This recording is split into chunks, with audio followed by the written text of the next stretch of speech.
أعوذ بالله من الشيطان الرجيم. بسم الله الرحمن الرحيم. الحمد لله رب العالمين والصلاة والسلام على رسول الله وعلى آله وصحبه أجمعين. رب اشرح لي صدري ويسر لي أمري واحلل عقدة من لساني يفقهوا قولي. اللهم لا علم لنا إلا ما علمتنا إنك أنت العليم الحكيم وتب علينا إنك أنت التواب الرحيم. ولا حول ولا قوة إلا بالله العلي العظيم. Tuan-tuan perempuan dihormati sekalian, Assalamualaikum warahmatullahi ta'ala wabarakatuh. Alhamdulillah, syukur pada Allah subhanahu wa ta'ala dan dapat menyambung lagi kuliah subuh bersama saya dalam tadabbur Al-Quranil Karim. Kuliah saya terakhir ialah 14 bulan 3 2020, seminggu sebelum COVID-19 ataupun PKP dilaksanakan sehingga sekarang lebih kurang 6 bulan Masya-Allah. Tapi tuan-tuan masih ingat lagi tema tadabbur Al-Quran yang telah saya bincangkan sebelum ini, yaitu daripada surah Al-Fatihah, surah Al-Baqarah, dan masih lagi membincangkan 3 tajuk utama pembahagian klasifikasi manusia, yaitu ayat 1 hingga ayat 20. Orang-orang yang beriman kepada wahyu Allah Subhanahu wa taala, ayat 1 hingga 5, beriman pada Rasul dan beriman pada hari akhirat. Dan golongan yang kedua ialah orang-orang kafir, ayat 6 dan hingga 7. Golongan yang ketiga orang-orang yang munafik, ayat 8 hingga 20. Dan saya telah bincang pada kuliah yang lepas surah-surah khusus terhadap 3 golongan ini, yaitu surah Al-Mu'minun tentang orang-orang beriman secara detail, surah nombor 23 ada 118 ayat, dan mengenai orang kafir surah Al-Kafirun surah nombor 109 ada 6 ayat, dan surah Al-Munafiqun orang-orang munafik surah nombor 63 11 ayat. InsyaAllah pada hari ini kita akan fokus perbincangan pada satu bentuk bahasa Al-Quranil Karim yang dinamakan perumpamaan ataupun peribahasa ataupun bidalan kata ataupun bahasa Inggeris panggil proverbs. Ini sebahagian daripada bentuk-bentuk ayat-ayat Al-Quranil Karim yang jarang dibincang, sebab dia itu sebahagian daripada cabang ilmu linguistik Arab ataupun balaghah ataupun rhetorics. Tetapi penting melihat kepada perbandingan-perbandingan ataupun perumpamaan yang dibawa oleh Allah Subhanahu wa taala di dalam Al-Quran Karim. Bandingan orang kafir, orang mukmin, kehidupan, pahala, hari akhirat, macam-macam perbandingan di dalam Al-Quran atau perumpamaan yang dibawa oleh Allah SWT untuk menerangkan konsep akidah, konsep ibadah, dan konsep cara hidup. Seperti saya bincang sebelum ini, kandungan Al-Quran 3 jenis, 3 kategori umum mengenai akidah, mengenai ibadah, mengenai cara hidup, dan terkandung dalam surah Al-Baqarah secara umumnya 3 kategori tersebut. Dan di sepanjang surah-surah yang lain, 113 yang lain, mendetailkan secara berulang-ulang, terperinci di dalam surah-surah 113 yang disebut di dalam Al-Quran Karim. Begitu juga penjelasan terhadap 3 golongan ini, orang beriman, orang kafir, dan munafikun. Tidak ada jenis lain, cuma berbeza bangsa, berbeza negara, berbeza tempat, berbeza masa. Tetapi golongan manusia tetap 3 golongan ini. Sama ada dia orang Arab kah, ada orang mukmin, ada orang kafir, ada munafik, atau orang Yahudi kah, ada orang mukmin, pengikut-pengikut rasul-rasul dan nabi-nabi yang terdahulu daripada Bani Israel, dan orang kafir menentangnya. Begitu juga ada orang munafik. Sehingga ke akhir zaman, umat Nabi Muhammad SAW, umat penutup bagi segala rasul, umat Nabi Muhammad SAW, lebihlah lagi. Kita tidak ada dah rasul bersama dengan kita 1400 tahun dahulu. Tetapi Rasulullah SAW meninggalkan warisannya yang unggul, yang dinamakan Al-Quran dan Sunnah. Sesiapa belajar Quran Sunnah, mempelajari, memahami dan mengamalkannya, maka terjamin dia daripada kesesatan ataupun penyelewengan. InsyaAllah kekal bersama dengan orang-orang yang beriman di sepanjang zaman, daripada Nabi Adam AS sehingga ke akhir zaman, sekiranya kita berpegang kepada wahyu Allah Al-Quran Karim dan sunnah Rasulullah sallallahu alaihi wasallam. Maka sibukkanlah diri kita dengan mempelajari, memahami dua sumber ilmu Islam ini sebelum kita dipanggil semula bertemu dengan Allah Subhanahu wa taala. Tapi kadang-kadang saya perhati kepada saya dan kawan-kawan kenalan, banyak kita sibukkan diri dengan perkara yang secondary ataupun benda yang unnecessary, kadang-kadang tidak menguntungkan kita di dunia, apatah lagi tidak menguntungkan kita di akhirat. Sepatutnya kita fokus di dalam hidup ini yang Allah sebut kami ciptakan untuk beribadah kepada Allah SWT. Itu tujuan hidup, mendapat redha Allah SWT, akan menuju pada syurga rahmat Allah. Maka fokuslah bagaimana cara kita nak mendapat redha Allah, mendapat rahmat Allah, mendapat cara ibadah yang betul dan pandangan yang menyeluruh terhadap ibadah yang syumul, ibadah 24 jam di dalam hidup seorang mukmin dan muslim. Ibadah khusus dan ibadah umum.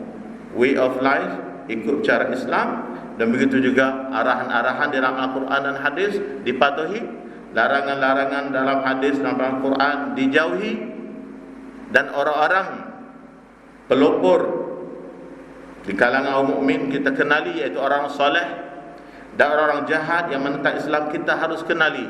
Dan perkataan-perkataan jahat mereka di sepanjang zaman yang dipelopori oleh orang golongan kafirun, itu musuh Islam yang jelas. Dan begitu juga al-munafiqun, golongan yang tidak dikenali mereka itu sebagai musuh Islam, tapi Allah SWT menyebut mereka ini musuh kamu yang sebenarnya, yang tidak dikenali, yang disebut dalam perumpamaan Melayu musuh dalam selimut ataupun musang berbulu ayam. Saya jumpa dua itu. Bolehkah kita kaji lagi? Ada banyak peribahasa-peribahasa ataupun perumpamaan yang bermakna orang-orang munafik ini, mana orang yang mengaku dia itu beriman bersama dengan orang Islam, tapi pada hati mereka, akidah mereka itu mengkufuri Allah Subhanahu wa taala, tidak percaya kepada Nabi Muhammad, tidak percaya pada Quran dan hadis, tidak percaya kepada hari akhirat dan kebangkitan syurga dan neraka dan sebagainya. Dan itu dijelaskan oleh Allah SWT sendiri, dan Rasulullah SAW memberi tanda-tanda kepada kita selepas penerangan Al-Quran. Tanda orang-orang munafik 4: berdusta apabila dia bercakap, tidak menunaikan amanah yang diamanahkan, dia mengkhianati amanah, apabila dia berbalah melampau-lampau batas, iza khasama fajar, melampau-lampau, langsung tidak ada toleransi, tak ada toleransi, tak ada. Itu tanda-tanda orang munafik dalam hadis Rasulullah. Dan apabila buat perjanjian, dia menyalahi perjanjian, kontrak perjanjian. Dan perjanjian paling besar sekali ialah perjanjian kita dengan Allah Subhanahu wa taala. Di dalam ruh kita dah mengaku dia sebagai Allah yang harus disembah, yang patut dipatuhi, dan dia menyalahi. Itu sifat orang kafir. Dan begitu juga al-munafiqun. Dan orang munafiqun itu adalah orang-orang kafir. Humul kafirun. Mereka itulah orang kafir. Kerana di dunia nampak zahirnya orang Islam, tapi hakikat hati akidah mereka kafir. Mereka berada di bawah neraka yang paling rendah. lebih rendah lagi di dalam dasar neraka daripada orang-orang kafir yang biasa. Sebab orang kafir biasa itu jelas, bendera mereka jelas, pendirian mereka jelas. Orang munafik dia berbulu ayam. Musa berbulu ayam tadi. Dan Allah SWT menceritakan dengan detail ayat-ayat orang munafik ini 13 ayat. Orang beriman 5 ayat dalam surah Baqarah yang mula-mula ini. Orang kafir 2 ayat saja. Dia cerita kesan.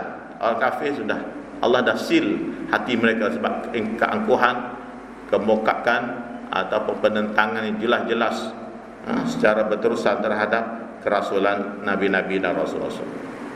Orang munafik ini dijelaskan dengan panjang lebar hikmahnya supaya kita kenal pasti mereka ini dengan betul dan kita tidak tergolong dalam golongan itu. Sebab orang munafik tidak diberi gelaran munafik kecuali mereka itu orang dah mengucap asyhadu an la ilaha illallah wa asyhadu anna muhammadar rasulullah, berada bersama orang Islam. Kalau di other side orang kafir dah jelas kita tak ada masalah. Jadi termasuklah ajaran-ajaran sesat. Apabila penguatkuasa datang tangkap bulan Ramadan sebagainya, dia kata kami tidak Islam, tuan-tuan. So lepaslah dia dari segi undang-undang Malaysia. Dia sanggup mengatakan dia tak Islam, nak menyelamatkan diri daripada undang-undang dunia. Dia sebar di ayah ajaran-ajaran sesat di Malaysia banyak. Qadiani, yang ada kita dah dengar di sini, ada rumah-rumah ibadat mereka. Syiah, dan baru ni ada seminar Jais ada membuat seminar mengenai ajaran-ajaran sesat dan fatwa-fatwa mengenai mereka. Okay, kita kembali kepada ayat Al-Munafiqun ini sebab saya nak bincangkan satu tajuk yang dinamakan Al-Amsal. Al-Amsal ini iaitu perumpamaan. Orang belajar bahasa Arab sendiri pun perlu belajar dan menelaah, merujuk pada rujukan-rujukan. Dan buku yang tertua saya jumpa abad ketiga Hijrah, Al-Hakim At-Tirmizi, bukan Imam Tirmizi hadis tu, ada seorang lain lagi, seorang judge yang menulis kitab Al-Amsal fil Quran Karim. Dia kumpul semua ayat-ayat dikatakan perumpamaan yang ditulis, yang diwahyukan oleh Allah SWT di dalam Al-Quran Karim. Jadi mula-mula sekali dalam Al-Quran ni kita akan jumpa perkataan masaluhum. Itu contoh di antara tanda-tanda perumpamaan yang boleh kita jumpa Al-Quran. Banyak perkataan masaluhum ini. Dan ada secara selit bahasa Arab lain selain daripada masaluhum. Tapi masaluhum itulah yang jelasnya keyword untuk kita jumpa dengan ayat perbandingan atau perumpamaan. Jadi ayat nombor 17, 18, 19, 20 itu adalah perumpamaan pertama dalam Al-Quran Karim yang diceritakan oleh Allah SWT mengenai orang-orang munafik. Bahkan di sana ada banyak buku-buku yang lain yang contemporary selepas Al-Hakim At-Tirmizi ini abad ketiga Hijrah. Kitab-kitab yang triple IT di Amerika, ada kitab-kitab ulama-ulama moden di Azhar yang mengumpul dan mengupas dan relate dengan contemporary issues berkaitan dengan isu-isu semasa mengikut perkembangan zaman dalam penerangan Al-Quran. Sebenarnya cabang ilmu ini penting. Sebagai ahli dalam bidang bahasa, saya melihat perkara ini penting, perlu ditonjolkan, dikongsi bersama tuan-tuan puan. Walaupun kelas tadabbur saya tengok alhamdulillah bercambah dalam TV kita ada setiap hari dengan Ustaz Fadlur Rahman dan ustaz-ustaz yang lain mengajar tadabbur juga di masjid-masjid, dalam Facebook saya dengan cara saya sendiri untuk simplify penyampaian Al-Quran dengan cara mudah. Hakikatnya di akhir sekali kita beramal dengan Al-Quran. Itu tadabbur. Tadabbur maknanya memahami rahsia-rahsia di sebalik ayat yang diguna oleh Allah Ta'ala. Bukan ayat yang surface, yang direct translation. Kadang-kadang kita baca tak faham juga, perlu rujuk pada tafsir. Apatah lagi bahasa itu bahasa Arab yang ada ilmu-ilmunya di sana, seperti kita belajar dalam linguistik, ada unsur phonetics, itu ilmu tajwid, ada unsur morfologi dia, pembentukan kalimah, ada unsur sintaks grammar dia, subjek predicate, ada ayat yang berbentuk verb dulu, ada ayat berbentuk noun dulu, ada berbentuk balaghah, balau retorik perbandingan, ataupun ayat-ayat uslub tertentu, stylistics, ilmu uslub, dan banyak lagi ilmu-ilmu ini ada terkandung dalam Al-Quran Karim. Bahkan dikatakan ilmu-ilmu Arab yang timbul selepas kedatangan Islam puncanya daripada Al-Quran Karim, demi untuk berkhidmat kepada Al-Quran Al-Karim. Elok tuan-tuan, kita kembali pada ayat ini. Sebab kuliah subuh ni pendek sangat, insya-Allah saya akan berhenti 75 minit waktu syuruk biiznillah taala. Auzubillahi minasyaitonirrajim. Kita rujuk kepada ayat 17 hingga ayat 20. Ini penutup kisah orang-orang munafik. 17 hingga 20. Ayat munafik ini daripada ayat 8, bermula pada ayat 8 tu hingga ayat 20. So ini ditutup kisah orang munafik ini dengan bentuk perumpamaan. Jadi kalau bahasa kita saya sebut tadi, musang berbulu ayam ataupun musuh dalam selimut. So kita berjaga-jaga. Auzubillahi minasyaitonirrajim. Bismillahirrahmanirrahim. Mathaluhum kamathalil ladzi istawqada nara falamma adaa'at ma hawlahu dhahaba Allahu binurihim wa tarakahum fi dhulumatin la yubsirun. Ayat 17. Perbandingan hal mereka, golongan yang munafik itu, samalah seperti orang yang menyalakan api.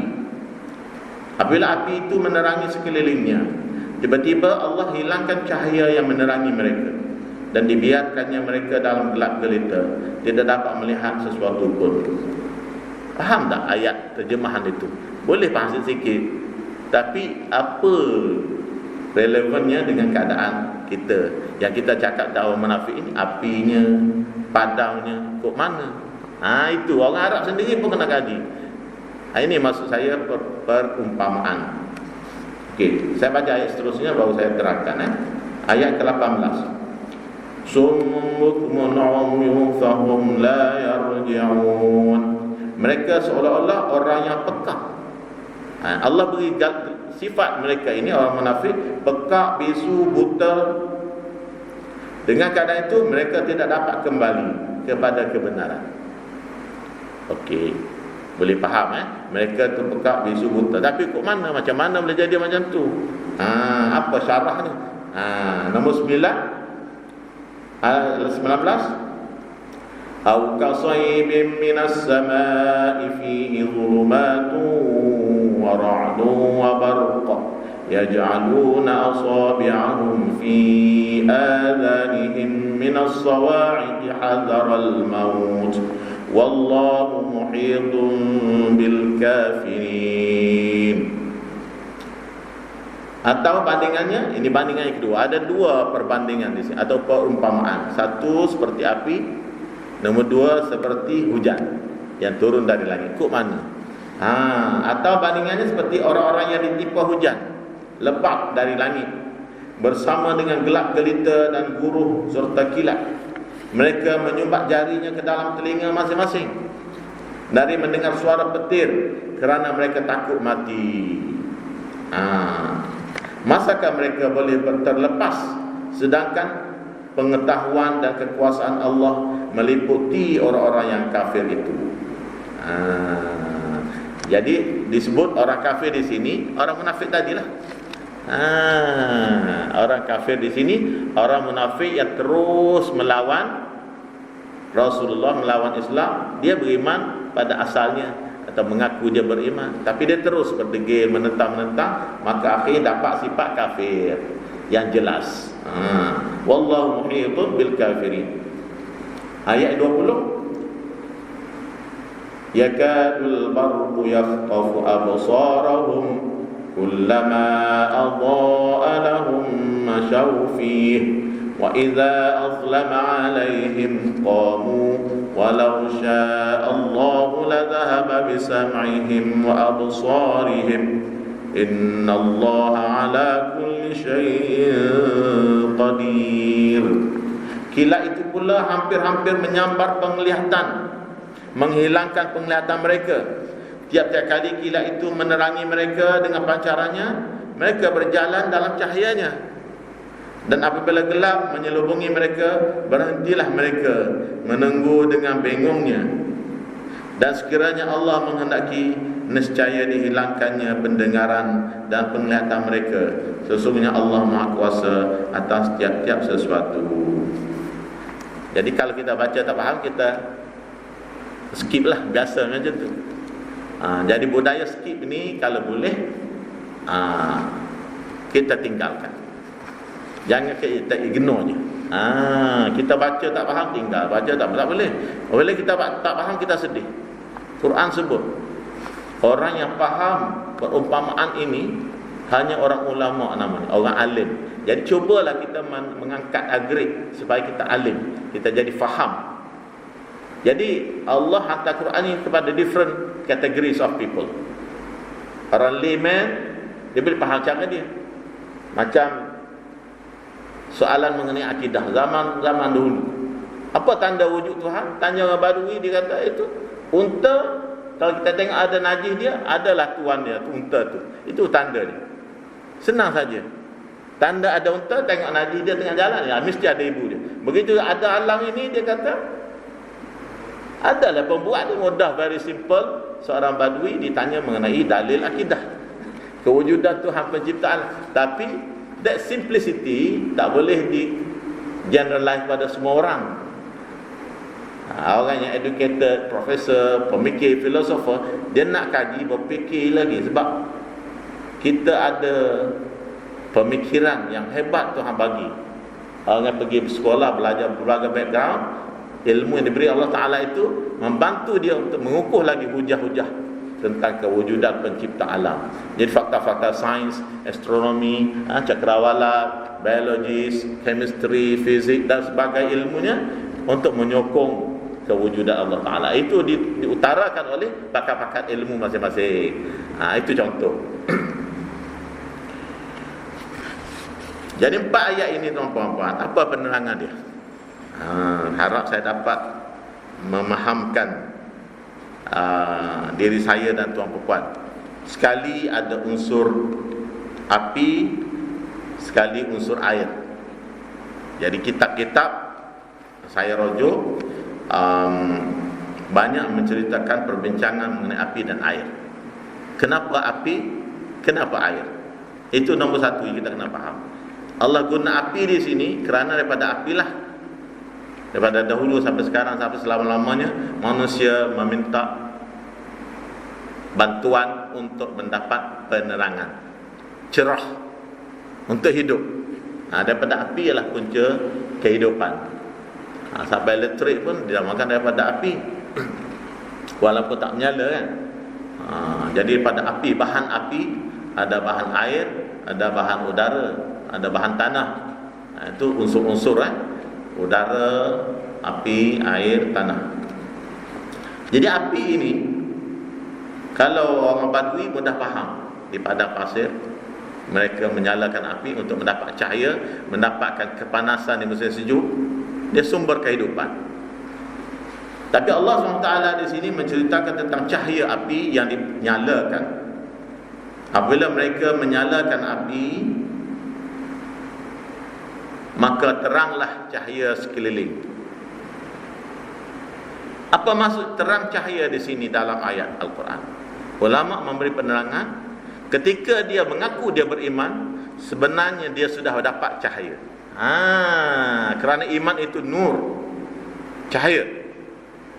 Apabila dia sudah dapat cahaya itu dan pergi bersama dengan orang-orang beriman, orang Islam, falamma adaat ma haulahu, bila dia menerangi sekelilingnya cahaya api tadi, mana kewujudan dia bersama dengan Islam, sebenarnya dia bersama dengan orang yang sudah ada cahaya-cahaya iman. Itu tafsiran dia. Walaupun dia kata dia tidak benar lagi, mengaku tak nak kafir lagi, bila dia declare saja, dia mengucap asyhadu alla ilaha illallah wa asyhadu anna muhammadar rasulullah, dan dia datang solat ke masjid bersama dengan Rasulullah, bersama dengan Islam lain, maka dia sudah masuk dalam lingkaran sekel cahaya-cahaya Allah Subhanahu Wa Taala bersama orang-orang Islam, orang iman beriman yang lain. Itu maknanya. Zahaballahu binurihim. Allah hilangkan cahaya apabila mereka keluar daripada lingkungan orang Islam, orang beriman, dia pergi balik kepada kelompok dia. Itu ayat sebelum ini. Mereka balik kembali jumpa kaum-kaum dia. Ayat 16, ayat 15 Allah sebut dalam surah ini. Boleh tuan-tuan rujuk. Mereka berkata, sebenarnya aku bergurau saja. Yastahzi'un, kami hanya bergurau sahaja, mana bersenda, mengaku Islam ni, aku bersama kamu, aku bersama puak-puak kita ni. Itu Al-Quran sendiri cerita. Nabi Muhammad tak tahu cerita ni kalau wahyu tak turun daripada Allah menceritakan kelakuan, tindak laku orang-orang munafik ini. Perangai dia macam tu. Maka di situlah apabila dia keluar pada kumpulan lingkungan orang Islam, orang beriman, dia pergi jumpa orang-orang kafir Quraisy yang lain, yang betul-betul kafir, musyrik, lawan Rasulullah. Jadi orang munafik insya-Allah digunalah. Dia sanggup menjadi alat orang kafir untuk mendapat maklumat, menipu dan sebagainya, berbagai-bagai motif. Mereka balik, sebenarnya aku bersama kamu. Jadi mereka dengan orang kafir, dia betul-betul kafir, bukan munafik dengan orang kafir. Dia munafik dengan beriman saja. Maksud menyembunyikan kebenaran daripada orang-orang yang beriman. Di situlah Allah sebut zahaballahu binurihim wa tarakahum fi zulumatin la yusirun. Di situ Allah hilangkan cahaya tadi. Maka hidup mereka dalam kegelapan, tidak ada cahaya dah. Sebab dia balik kepada kufur dan golongan orang-orang kafir tadi. Itu masuk ayat 17. Summun bukmun umyun fahum la yarji'un. 18, mereka itu pekak, bisu, tuli kerana mereka sungguh. Ayat sebelum itu disebut, selepas ni juga disebut, dia tutup telinga sengaja. Bila Rasulullah baca Quran, dia tak nak dengar. Orang kafir ni, orang munafik bersama, sebab dia rasa takut masuk hidayah. Itu di Quran, kitab sebut tu. Dia takut dengar ayat-ayat ni, sama ada dia takut bimbang hidayah masuk ke hati dia, di luar out of control, ataupun ayat-ayat yang mengatakan terhadap mereka, azab terhadap orang kafir, azab terhadap orang munafik. Dia tak nak dengar, dia tutup telinga. Summun bukmun umyun bisu tuli pekak. Allah sebut mereka ni bukan manusia yang normal. Walaupun mereka ada mulut, ada telinga, tak, ada mata, bisu tuli pekak, buta. Fahum la yarji'un, mereka tak kembali. Allah tahu kalau mereka bersikap demikian, terus berdegil menentang Rasulullah secara sembunyi-sembunyi, menyembunyikan kekufuran dia dalam dada, zahirnya bersama dengan orang-orang beriman. Itu maksud ayat, faham jadi kita faham, rupanya cahaya itu ialah cahaya iman yang Allah telah beri kepada orang beriman. Dan orang mengaku-ngaku beriman pun Allah dah beri dah cahaya. Sebab tu orang mu'allah masuk Islam, kita kena teruskan gilak cahaya dia, beri cahaya. Kita kena ajar Quran, bacakan Quran dia, belajar hadis, ajar benda-benda fardu ain dahulu yang wajib dia lakukan. Di situlah dia membina cahaya tadi bersama orang Islam yang sedia ada. Misalan yang kedua atau perumpamaan yang kedua, ayat nombor 18 dan 19, au kasaybin minas sama', iaitu hujan turun daripada langit. Jadi hujan ni perbandingan yang kedua, tak ada api yang mengeluarkan cahaya. Kita dah faham Jadi orang tanya apa maksud api dengan cahaya di sini? Maksudnya orang munafik semasa berada dengan sesama orang Islam, dia berada dalam lingkaran cahaya iman. Apabila dia keluar pada kelompok orang Islam ni, pergi pada orang kafir dia dan mengatakan kami hanya berpura-pura dengan orang Islam, kami bersama kamu, sebenarnya, maka dia kembali kepada kegelapan. Itu kegelapan lawan cahaya. Allah menghilangkan kegelapan itu dengan sebab pilihan dia sendiri. Yang kedua pula mengenai hujan. Hujan turun daripada langit. Hujan ini unsur air. Dan air dalam Al-Quran itu ialah sumber kehidupan. Wa ja'alna minal ma'i kulla syai'in hayyin. setiap yang hidup, manusia, haiwan, tumbuhan. Manusia, haiwan, tumbuhan adalah daripada air. Itu tanya orang sains lah. Pokok perlu air, binatang perlu minum air, manusia pun daripada air. Sama ada kita tafsirkan sebagai asal usul kita daripada mani, daripada tanah asalnya. Tin tu yang diciptakan Adam ialah tanah bercampur dengan air. Ada disebut turab, disebut tanah juga. Unsur manusia asal. Ada unsur karbon, ada analisis sains kandungan-kandungan jasad manusia. Tapi ayat tadi jelas daripada sumber air. Mana tak ada air, mati manusia. Binatang mati, tumbuh-tumbuhan mati. Di sini air hujan ialah Al-Quran. Baru kita tahu maksud as-sayyibin di sini, hujan dari langit ialah wahyu Allah Subhanahu wa taala yang diturunkan kepada Nabi Muhammad sallallahu alaihi wasallam. Begitu juga dengan nabi-nabi dan rasul-rasul dahulu. Wahyu Allah itu adalah ibarat air hujan yang turun ke bumi, menghidupkan tanah kering kontang, rumput kering jadi hijau semula, binatang kurus menjadi gemuk semula, manusia yang tak cukup kesihatannya sebab tak ada air diberi masuk air di hospital, hidup semula. Itu contoh.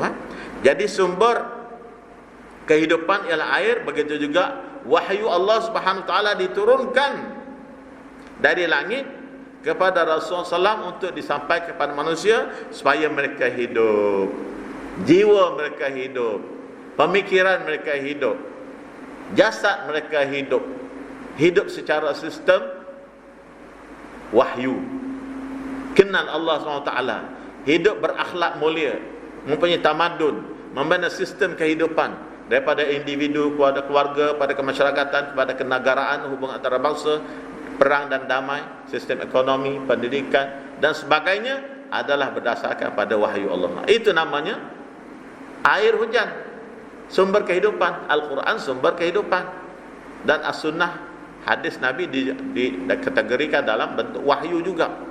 Wahyu Allah SWT diilhamkan kepada Nabi Muhammad SAW, dituturi oleh Nabi Muhammad. Sebab Rasul tidak bercakap kecuali wahyu. Wa ma yantiqu 'anil hawa in huwa illa wahyun yuha. Rasulullah tidak bercakap mengikut hawa nafsu, kecuali wahyu yang diturunkan kepadanya. Bila dia bercakap dengan lafaz Jibril, namanya Quran. Bila dia bercakap dengan lafaz dia, namanya hadis. Tapi hadis qudsi apa pula? Ini sajalah sebagai tambahan. Antara Quran dan hadis jelas. Hadis, the meaning from Allah SWT, the vocabulary word itu daripada sentences daripada Rasulullah SAW. Hadis qudsi, Rasulullah cerita dalam bentuk kata indah. Kata apa? Dia sebut qala Allah Ta'ala. Rasulullah sebut hadis qudsi, dia kata Allah berfirman, wahai hambaku, kenapa engkau tidak menziarahiku? Itu contoh hadis qudsi. Ayat dia bunyi macam tu, bukan bentuk report. Kalau hadis biasa report mengenai Rasulullah kata mengenai sesuatu. Tapi hadis qudsi kalam Allah tapi bahasa Rasulullah. Kalam Allah disebut dalam bahasa Rasulullah. Allah berfirman, Allah kata, wahai hambaku, kenapa engkau tidak menziarahiku? Maka hamba berkata, bagaimana aku nak menziarah engkau Allah Subhanahu wa taala? Itu contoh hadis qudsi. Baik, Allah menjawab dalam hadis tu, hadis qudsi sebut, tidakkah engkau mengetahui di sana ada hambaku yang sakit? Sekiranya engkau datang kepadanya, engkau mendapat tiku di sampingnya. Itu makna hadis qudsi. Bentuk ayat dia berbeza. Dia mesti ada qala Allah Ta'ala, Allah berfirman, dan ayat khitab direct, dia bercakap dengan orang hambanya. Rasulullah tidak bercakap macam tu. Hadis Rasulullah misalnya, innamal a'malu binniyat, semua pekerjaan itu mesti ada niat. Itu sebagai pengarahan atau penceritaan. Tapi yang tadi kata-kata, ada quotation, hadis qudsi. Itu sampingan. Jadi hadis qudsi kah dia, hadis kah dia, ataupun Al-Quran kah dia, itu semuanya wahyu daripada Allah Subhanahu wa taala. Tuan-puan, kita teruskan lagi. Kalau saya nak kupas kitab tu panjang, anak dah ambil daripada kitab yang abad ketiga Hijrah tu penjelasan. Saya cuba buat simplify, ada bentuk penerangan. Okey, hujan yang turun dari langit ini di waktu malam, iaitu malam di sini manusia dalam kegelapan. Dalam kegelapan jahiliyah. Walau wahyu turun memberi penerangan kehidupan. Cerah. Dengan wahyu tadi memberi kehidupan. Coba tengok orang Badui yang tidak dikenali tiba-tiba menjadi satu bangsa yang hebat, membina tamadun beratus-ratus tahun, dan khalifah Islam terakhir jatuh di tangan Kamal Atatürk di Turki 1924 atau 1923, 34 itu. Dan sekarang kita regain, kita nak kembalikan semula setelah negara Islam dapat kemerdekaan. Memang penjajahan dijadualkan oleh musuh-musuh Kristian, orang Yahudi menjajah negara Islam seluruh sampai ke Melaka kita ni. Semua kita dah tahu itu. Faktor penjajahan adalah faktor agama, bukan faktor mencari barang-barang daripada timur, bunga cengkeh dan sebagainya, kayu manis, bukan itu. Itu penulisan yang tak betul. Sebenarnya missionary Kristian yang dorongan utamanya. Jadi kita dah bangun bangkit semula, sekarang kita cuba bekerjasama untuk membina negara Islam. Walaupun kita tak dapat bersatu seluruh dunia, kita membina di kampung kita, di negeri kita, negara kita, region kita, at our level, ataupun di peringkat dunia, international organisation. Kita suarakan tuntutan-tuntutan umat Islam sehingga kita boleh hidup di bawah ajaran Islam. Jadi hujan turun di waktu malam gelap, dan pula ada guruh dan kilat. Ayat Allah SWT guna itu. Gambaran suasana masa hujan turun tu ada guruh dan kilat. Maka apabila hujan turun dengan guruh dan kilat dan gelap lagi, mereka pun tutuplah telinga-telinga mereka dengan asabi'. Asabi' ni jari-jari. Dia masuk dalam lubang satu saja. Bukan semua jari masuk, tapi asabi' ni plural. Apa maksudnya Tuhan? Mana mereka tak suka sangat nak dengar ni, sampai semua jari kalau boleh nak masuk lubang telinga dia. Itu balaghah, bagi retorik bahasa Al-Quran. Jadi kalau kita belajar bahasa Al-Quran, kalau sampai peringkat advance, kita faham kenapa Allah SWT guna perkataan plural, sedangkan jari yang masuk telinga hanya satu, telunjuk. Nak tutup sudah cukup dah. Tapi Allah kata yaj'aluna asabi'ahum fi adanihim. Dia masuk jari-jari mereka semua, kalau boleh nak tutup. Sumak-sumak sungguh tak nak dengar langsung. Itu maksud. Apa maksud di sini? Dia takut nak mati. Dia takut mati, iaitu kerana kilat dan guruh yang amat dahsyat. Perbandingan di sini, mereka ini apabila mendengar wahyu, seperti saya sebut sebelum ni, mereka nak tutup telinga, tak nak dengar. Jadi dia pura-pura mengaku Islam, tapi bila dengar ajaran Islam mengatakan tak akhirat, azab neraka, semua syurga dan segala macam, dah cukup masa. Jadi mereka tutup telinga. Gambaran kepada guruh dan kilat itu ialah arahan-arahan, peringatan-peringatan, pengajaran-pengajaran, cerita-cerita yang terkandung dalam Quran. Itu nama ra'dun wa barq. Jadi bahasa biasa, kilat dan guruh. Tapi ajaran Quran sendiri mengenai berbagai-bagai ajaran. Ada perkara yang menggembirakan, cara dakwah menggembirakan, menceritakan bidadari, syurga, nikmat, pahala, ganjaran, rahmat Allah Ta'ala. Dan pada masa yang sama juga Al-Quran menceritakan targhib wa tarhib. Tarhib memberi cerita yang menakutkan. Ada manusia dia boleh berubah hati dengan sebab dengar khabar gembira. Ada manusia lain pula berubah hati dia dengan sebab dengar khabar yang menyedihkan, menakutkan, menggerunkan. Ular dalam kubur membelit badannya, tanah kubur menghimpit tulang-tulangnya sampai berselisih begini. Ulat yang mula-mula makan tubuh manusia pada mata, sebab sedap sangat, lembut, ulat pergi ke situ dulu. Diceritakan benda itu, menakutkanlah. Apatah lagi azab di akhirat dalam neraka selama-lamanya. Hampir mati, dihidupkan balik, mana macam tu. Azab lagi, hampir mati.